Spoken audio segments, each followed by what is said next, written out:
There's a very few of you here who don't know who I am, and so I'm just going to give you guys a little bit of context. So I'm a serial entrepreneur.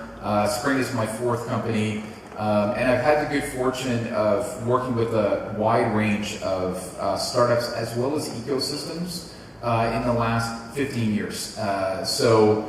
Within Spring, we've had now about 400 entrepreneurs who have gone through our programs in 3.5 years. And we've seen about 225 companies get launched, about 250 jobs created, and then within the city of Vancouver, about $8.5 million of what I would call early stage capital. So that is like the first time you're raising an investment round from, let's call them, professional investors. So just to give you a little bit of context for who I am. And so this is actually a great segue from what Thomas was sharing about the investment network. And so one of the things that you heard was for every 100 companies, maybe 7 deals. So I have a friend who lives in Boston. He's a venture capitalist. And so to give you guys some context, he receives about 35 people who pitch to him. 35 will send him an email per day, all year long. And those are warm referrals. So that doesn't even count the ones who send it cold, right? So the notion of 100 to 7 sometimes is almost a little bit optimistic. But one of the reasons why that happens, and I'm actually going to spend a little bit of time on this right now, is because we as entrepreneurs, we're not picky, right? So one thing that I would argue is that this is a fairly busy street corner here, but imagine if you guys were standing in, is it called Republic Square? Republic Square. You're standing right in front of that big horse statue, right? Imagine if you were standing there with a sign on the front of your body, and that sign said, "I'm raising money, will you invest?" Now, how many people would do that? How many people would do that every day for 6 months? So the reality is that we as entrepreneurs actually do that every day for 6 months. But the difference is we believe that we're focused because we're actually trying to talk to investors. But the reality is that we usually will just talk to anybody who can write a check. Now, why is it that we as entrepreneurs will talk to anybody who can write a check? Any guesses? Why would we talk to anybody who can write a check? Let's say I have $100 million. Why would you try and talk to me? Yeah, step one, I need your money. Need. Second, any other reason? There's a second reason. Frustration. Despair. Despair. That is a very certain answer to the question. Thank you. I need you to verify my business by investing in it to collect more investors' accounts. Yeah, that's actually a really smart answer. So you're kind of validating the business by having one investor say yes. There's another reason actually why we'll talk to any other investor, and that is because our company is our baby, right? And so you guys know, right, when you're in Republic Square and you see moms who are pushing their baby, newborn, what do they want to do? They want you to look at their baby and say, "Oh, my baby's so cute," right? Right? How many of us have seen that, right? We meet a mom, and the mom is like, "Oh, he's my baby," and then they want us to say, "Your baby's beautiful." Right? So it's important to note that 93 investors will tell you your baby is ugly. Right? That's just the reality. Right? And so the point is for us, how do we not waste our time on all of this? So this is where we start. We start here. Right? Show me the money. I am broke. I am living in my parents' basement. Help me get out of my parents' basement. Right? That's where we start. But the challenge with that is that once you take that check from somebody who does not add any other value than writing a check, what's going to happen is within 3 months you're going to go, "So why did I take that check again?" Right? Great that I got a little bit of money, but now what? And so that's really the question is where is there more? And so the important part in this process is you guys are all at a similar place. You're asking yourself, well, what do I want? Why do I want to raise around? And where you start is you say, I want this guy.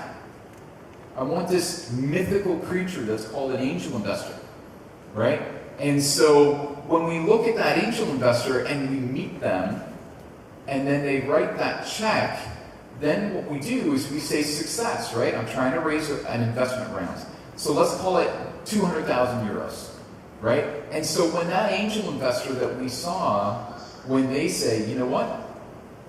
I'm willing to write a check. I'm going to write a check for 25,000 euros. So if we're willing to talk to anybody, and you pitch me, and I'm anyone, and I write a check for 25,000 euros, the net result for you is you're ahead 25,000 euros, right? Great. Now, what if I told you that there's more, right? What if I told you that there's more to this process? So let's imagine for a second where we can go to more. So first of all, what would happen if that mythical creature called an angel investor had an incredible network of other investors? So what if I actually got a little bit more picky and I said, I'm actually only going to take money from an investor who has a network of other investors. So to Thomas's point earlier, like when he's talking about investors, if I'm comfortable and I get to know you and I'm in this network, like it could be Switzerland, it could be Serbia, it could be the United States, it doesn't matter, then it might be like, when I invest in you, and I have a bunch of friends who are investors, what am I going to do? I'm going to tell my friends, hey, your company's awesome, you should invest in your company, right? And so what they do is they bring their friends or their colleagues to the table. So what is the impact of that? Well, the impact of that is when they bring 5 friends, suddenly 25,000 euros becomes 125,000 euros, right? Oh, now we're seeing more. So, what if I told you that you can go farther, right? So how else can we go farther when we start to be more selective about the investors that we focus on? And so, what if I told you that there's an investor out there for your business who has access to customers for your business, or has access to channel partners, or has access to distributors? And when we were talking earlier about like warm introductions and like getting through to people, like imagine, so for example, for those who haven't seen Zenlu and WooBox, how many people saw it? WooBox, right? So WooBox is this fantastic product, and imagine in his case, and you can actually see some of them actually in behind the bar, if you guys are curious. And so imagine if somebody said to Nikisha, they said, hey, I can introduce you to the CEO of IKEA, right? And all of the customers that brings. And so what that brings is your sales go up. Now they might go up 20%, they might go up 40%, they might go up 60%, right? So suddenly now you're not only increasing your cash by bringing in investors, but you're also increasing your cash by generating more sales. And the benefit for you is that more sales is less dilution. You're giving up less of your company because you're actually generating cash through sales, right? So now there's double value for you, right? You have this ability to bring the cash in that you need into the business, but you don't have to give up any shares to do it, or any more shares. So what if I told you that you could go farther still? Right? So we started off talking to anybody. Then we started to talk to people who have a network of investors. Oh, and that investor also understood my customer base and was able to make introductions. Where else can they take us? So what if I told you that in the early stage that you're at, right, they actually could help you to fix your revenue model. So maybe you're not really sorted yet on pricing. Maybe you don't know how to price your product. Maybe you don't know how to offer your product both directly to the consumer as well as, say, a wholesaler. So they actually come in and they say, I can actually help you make more money with every one of those deals that you're already doing, right? And so what they do is they come in and they actually help to fix your sales. They fix your pricing model. They fix your channel strategy. And if they can do that, now your sales and your profit go up big time. Because now you're getting more money for every sale that you make. And it keeps adding on top of each other. So now your sales are going up by 2 times or by 3 times. Now you're profitable. So not only are you generating more cash for your business, but now you're creating freedom. Freedom to choose. Because the first starting point is where we all are, which is, I need your money. Imagine if you got to a place where you said, I actually don't need your money, but I do want it because of the strategic value it brings. Now we're creating freedom. So what if I went one step farther? So what if we could add one more layer of value for you guys? What if I told you that you can actually find investors out there who believe in the same things you believe in, who believe in the power of what you're doing to change the world, whether that is with organic product, or whether it's with software that helps people with autism, or whether it's about creating financial democracy and freedom for people within a community or a society. So imagine that that person, therefore, is willing to go to bat for you, North American baseball analogy. They're willing to go into the trenches, and they're willing to help you day in and day out because they passionately believe in the same thing that you believe in. And if you find those people, I guarantee you'll change the world. And that's what we're all here about, is we all want to make the world a better place, and we all agreed with that earlier. So if you now think about all of this, right, that original plan of like, I want to pitch this investor because I know he's got 25,000 euros, that plan goes out the window. We don't do that plan anymore, right? We're not doing that anymore. We're not looking for individual investors who write 25,000 euros. What we're actually looking for is we're looking for profit. And when we have profit, we get profit because we've increased sales. And if we've increased sales, we actually have done that. We can then go and say, our round helps me to facilitate or support that. And by the way, that one investor who understood my customer base and who understood how to fix my model and whose values aligned, then they write their check for 25,000. And so Thomas, interestingly enough, said this. I don't know if you guys caught it, but in his last slide, he was like, the last thing you want is the check. The check is the icing on the cake. Because when people help you fix your revenue model, and when they introduce you to customers, and when they support you day in and day out, and their heart's in it because they're 100% values aligned, then you get so much more value beyond the check. Now, I do want to highlight something to you guys, and what I want to highlight to you is the notion of you guys not pitching everyone actually gives you the very strong sense that you're under more pressure. So what if I told you guys, how many people are actively looking for money right now? Okay, so keep your hands up. Keep your hands up, please.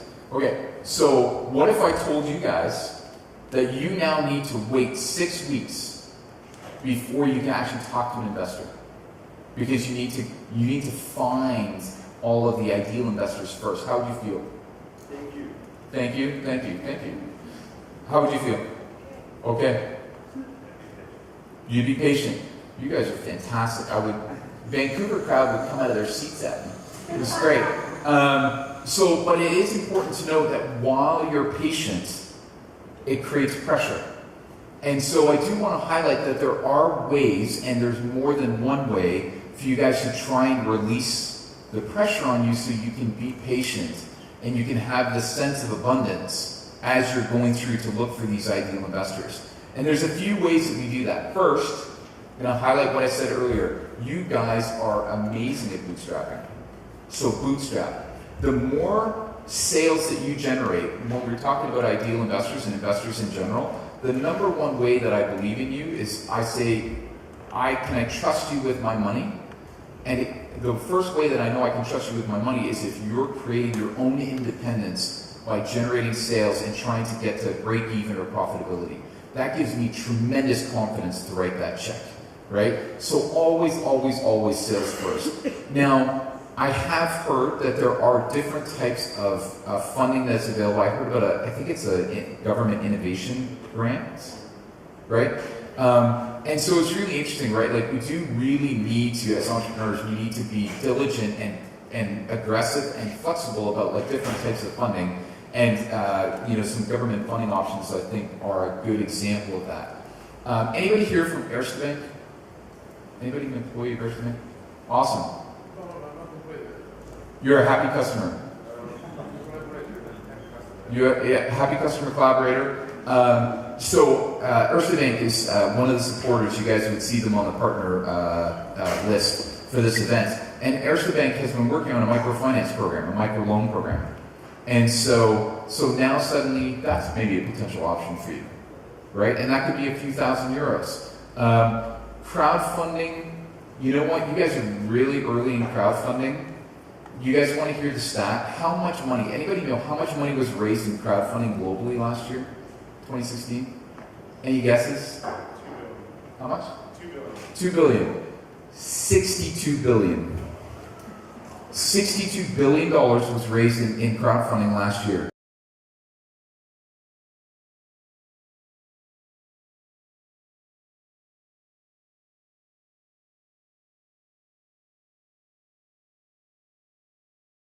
And WooBox is going to be running a campaign starting in a few weeks. Look at them, watch their lessons learned. You might be able to apply it to your business. And then the last one is friends and family. Now, it is important to note, I'm not saying your family or your friends are rich. What I am saying is they're probably willing to support in whatever way they can. So I'll give you guys an example. Tegan Wu runs a company in Vancouver, and it's called Emoda Tea. And so it's a craft healthy tea company, not dissimilar from some of the teas you're having here. And when she first started, her company took off. She was doing some e-commerce. And so she realized she went from 0 to 650 boxes that she was shipping a month in 4 months. Really fast, right? But the challenge is Tegan Wu she's got 2 hands, right? So it would literally take her 2 full weeks to ship the boxes. But the problem was that she wasn't generating enough money to pay anybody. So you know what happened is she went back home, she went to visit her parents, her brother happened to be there, and he's like, true story, he's like, you look like shit, right? And she's like, well, I just 2 weeks filling boxes. And he's like, well, how often do you do that? And she said, once a month. He said, you call me, I'll be there. And so the next week, he came, because his job allowed for some flexibility, and he went like literally 18 hours a day for 3 days. They finished it in 4 days. But the dollar value of what he gave in terms of time and energy was incredible. So friends and family can be an important way for you guys to create abundance and to allow yourself to be patient to find your ideal investor. So it's really important to know that what we're talking about here is we're talking about investors who are first and foremost values aligned, because they will go to battle with you every day because they're so passionate about helping you to win. In addition to that, they know your industry, right? They understand. They can help you fix your revenue model. They can help you to meet customers, right? They understand your business model, and so they can give you lots of good insight and experience on that. And then, of course, the last one is the right connections, starting with investors, right? So I've just given you this nice chat. And so you're saying, Keith, thanks. Lots of energy. Good. How do I believe you? Right? And so I'm actually going to make this really easy for you guys. I'm going to give you my local context. So these companies are the companies that I've worked with over the last 7 years. And I'm highlighting these in particular. These entrepreneurs, so if you guys want to know, Ryan Holmes, Ryan Spong, Catherine Lowen, Annalia Krebs, and Jennifer Lee. And do please note, for all the female founders in the room, the majority of them are female founders, right? So I just want to, you guys are really, really sharp on being patient and being methodical about this process. And so, these are the stats. These guys focused exclusively on ideal investors. And in that process, they raised the largest rounds in Vancouver in those years. And they raised, each one of these rounds had cross-border investors.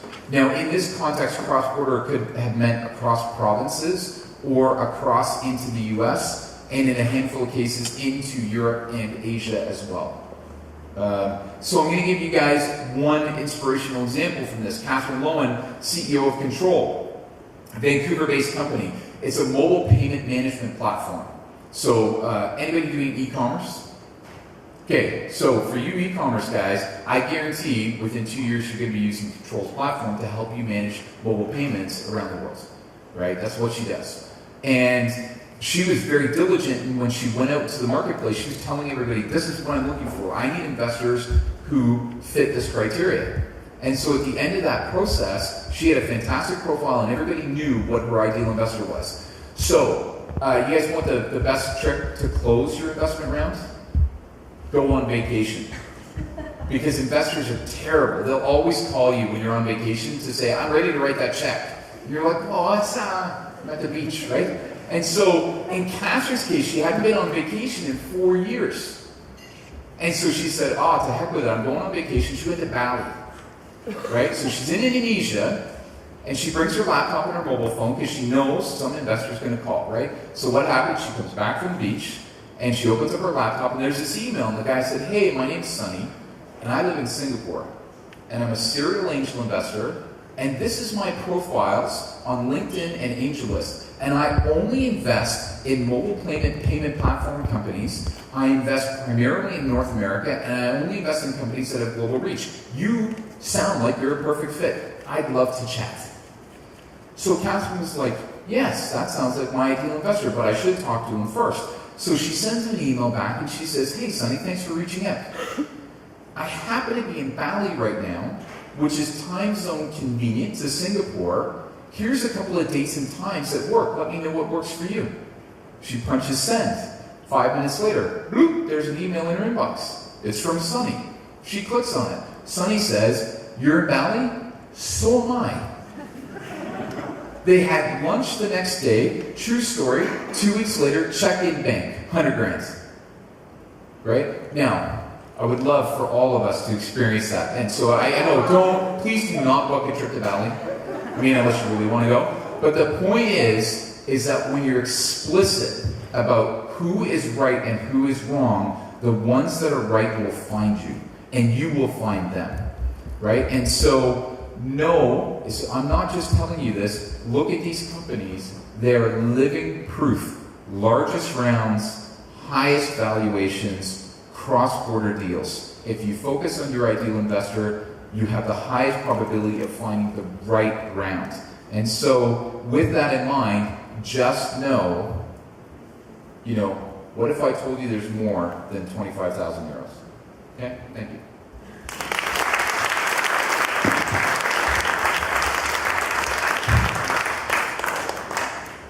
Any questions? Comments? We have a question about that. Questions about that? More like a comment. You nailed every step of closing the round. We closed our first round on my daughter's birthday. Literally on that day I had to go to Sofia for the closure. The next round we closed in December when Marco and I went to a holiday. Our angel sent us an email like, let's do this. Yeah, Murphy's a lot, right? Every time. Any other questions or comments? All right, I know you guys will enjoy the rest of the event. Just remember, talks are fantastic. In between all the cracks, right? We have all the mentors and all the connectors that are here. Like, if I want to give you guys a task, meet 3 people that either you've never met before or that you did not talk to yesterday. 3 people, find 3 new connections, make 3 new LinkedIn connections, expand your network, make this worthwhile. Thanks.